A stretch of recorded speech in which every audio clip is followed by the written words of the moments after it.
तो students discuss करते हैं सीबीएसई 2024 का पॉलिनोमियल का एक और क्वेश्चन।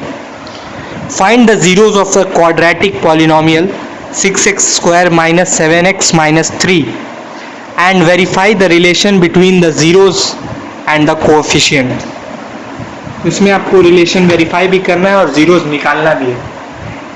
सबसे पहले किसी भी क्वाड्रेटिक इक्वेशन का जीरो जब हम निकालते हैं तो कुछ प्रोसेस होता है, तो आइए उस प्रोसेस को पहले डिस्कस करें। तो स्टूडेंट्स स्टार्ट करते हैं। डिटेल में समझाने के लिए मैं बड़ा इस ये को लिखता हूँ क्वाड्रेटिक इक्वेशन को। 6x² - 7x - 3। जब भी हम किसी भी क्वाड्रेटिक इक्वेशन को फैक्टराइज करते हैं या ज़ीरो निकालते हैं तो उसका सबसे पहला प्रोसेस होता है, सबसे पहले हम उसके x के कोफिशिएंट को ब्रेक करते हैं। ब्रेक कैसे करना है? तो सबसे पहले हमें इसे दो पार्ट में डिवाइड करना है ताकि break the x coefficient such that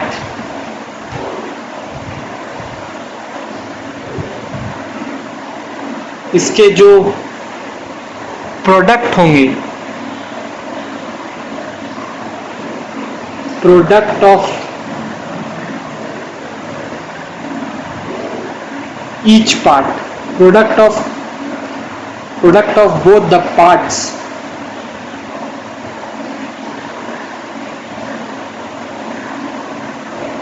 should be equal to product of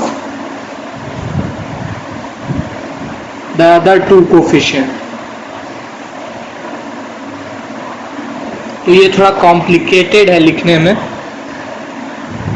पर जब आप इसे सॉल्व करेंगे तो आपको क्लियर हो जाएगा। तो इसे बेसिकली हमें ऐसे ब्रेक करना है ताकि ये जो -7x है इसे ब्रेक करना है दो पार्ट में ताकि इसका प्रोडक्ट -18x² हो। तो चलिए -18 अगर हम ले तो -18 किसके किसके एडिशन या मल्टीप्लिकेशन में आता है, किसके किसके मल्टीप्लिकेशन में आता है? -6 × 3 -18 होगा, लेकिन क्या उसका सम -7 होगा? नहीं। तो इसमें हमें हीट एंड ट्रायल मेथड ही लेना है। पहले हम लेते हैं, चलिए -6, 3, इसका प्रोडक्ट इज -18 बट सम क्या है? सम ऑफ -6 + 3 = -3, यानी कि सम जो है -3 है, इसीलिए ये गलत हो जाएगा। तो ये वाला जो कॉम्बिनेशन है ये पॉसिबल नहीं है। सेकेंड कॉम्बिनेशन हम लेते हैं एक और, जो कि है -9, 2 का। आप देख सकते हैं इसका प्रोडक्ट क्या है?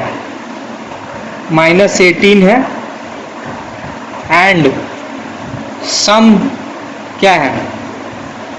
-7 है, यानी कि ये मेरा काम हो जाएगा। -9, यदि हम -9, 2 में ब्रेक करें -7x को। ठीक है स्टूडेंट्स, तो आइए इसे ब्रेक करते हैं। तो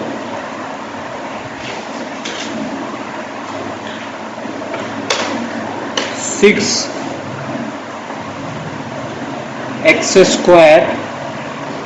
-7x को मैंने लिख दिया -9x + 2x, और यहाँ है -3। ठीक है, बाकी सब वैसे ही था, केवल मैंने -7x को लिख दिया था -9x + 2x। ठीक है, नेक्स्ट स्टेप में 6x² - 9x + 2x - 3। तो आपको यहाँ क्या कॉमन दिख रहा है स्टूडेंट 6x और 9x में, 6x² और 9x में? आप 3x कॉमन ले सकते हैं बाहर में। 3x अगर आप बाहर निकालेंगे तो इसमें क्या बचेगा? पहले टर्म में 2x बचेगा, दूसरे टर्म में क्या बचेगा? -3 बचेगा प्लस 2x - 3। अब हम क्या करते हैं, 2x - 3 को बाहर निकाल देते हैं, तो ये हो गया 3x + 1, और RHS में 0 था स्टार्टिंग से ही, 0 0 0। तो अब मेरे पास दोनों रूट्स निकालना है हमें। पहले दोनों रूट कैसे निकलेगा? हर एक को आप 0 से इक्वेट करेंगे तो आपका एक एक रूट निकलेगा। सबसे पहले 2x - 3 = 0 करेंगे, पहला रूट निकलेगा हमारा 2x = 3, x = 3/2। ये हो गया हमारा पहला रूट। दूसरा रूट क्या होगा? 3x + 1 = 0, 3x = -1, x = -1/3। ये हो गया दूसरा रूट। तो हमारा दोनों रूट निकल गया है। ठीक है, तो आप इसे अल्फा भी डिनोट कर सकते हैं और इसे बीटा डिनोट कर सकते हैं।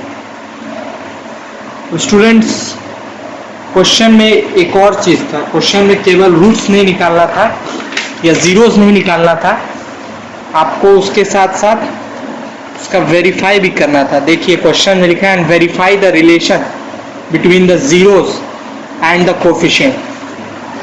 आइए हम लोग वेरीफाई करते हैं। तो next part will be verification. अगर आप वेरीफाई नहीं करेंगे तो आपको 4 में से केवल 2 ही नंबर दिए जाएंगे। तो हमें सम ऑफ रूट्स क्या मिलेगा? अल्फा प्लस बीटा क्या होगा हमारा? हमारा रूट्स निकला था 3/2 और -1/3, यही दोनों था। तो हमारा सम ऑफ रूट्स निकलेगा 3/2 - 1/3। स्टूडेंट्स, इसका सम अगर हम निकालें दोनों रूट्स का तो LCM 6 होगा। 3 × 3 -1 × 2 यानी कि 9 - 2 यानी कि 7/6। सम ऑफ रूट 7/6 आ रहा है। और अगर हम फॉर्मूला से सम ऑफ रूट्स निकालें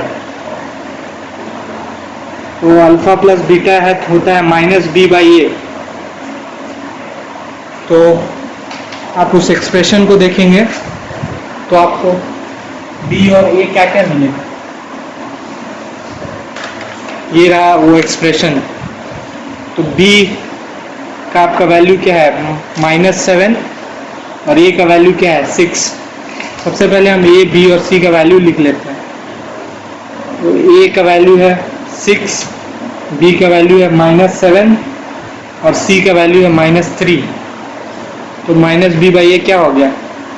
-7 / 6 यानी कि 7/6। आप देख सकते हैं दोनों मैच कर रहा है। तो ये आपका सम ऑफ रूट्स वेरीफाई हो गया कोफिशिएंट के साथ।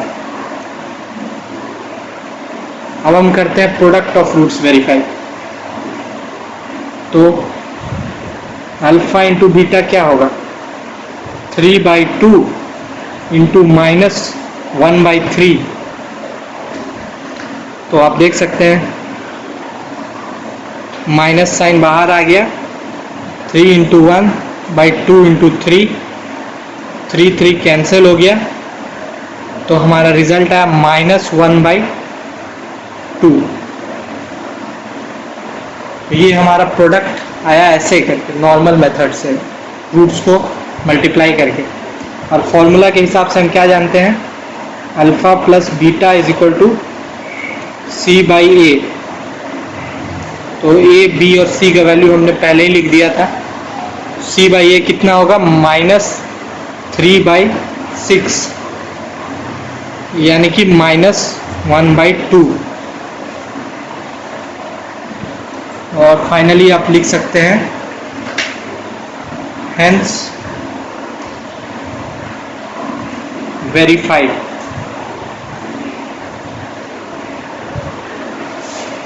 इसी के साथ अगर ये 4 मार्क्स का क्वेश्चन होगा तो आपको फुल नंबर मिल जाएंगे, अगर आपने वेरिफिकेशन भी कर दिया और रूट्स भी सही निकाल दिया। ठीक है स्टूडेंट्स, थैंक यू। स्टूडेंट्स, हम आगे कंटिन्यू करेंगे अपने नेक्स्ट वीडियो में। अगर आपको वीडियो पसंद आया हो तो चैनल को ज़रूर लाइक और सब्सक्राइब करें, और आपके जो भी क्वेरीज या कमेंट्स हैं, क्वेश्चंस हैं, वो सारे कमेंट बॉक्स में पोस्ट करें। मैं उनके आंसर करने की कोशिश करूँगा। तो मिलते हैं नेक्स्ट वीडियो में।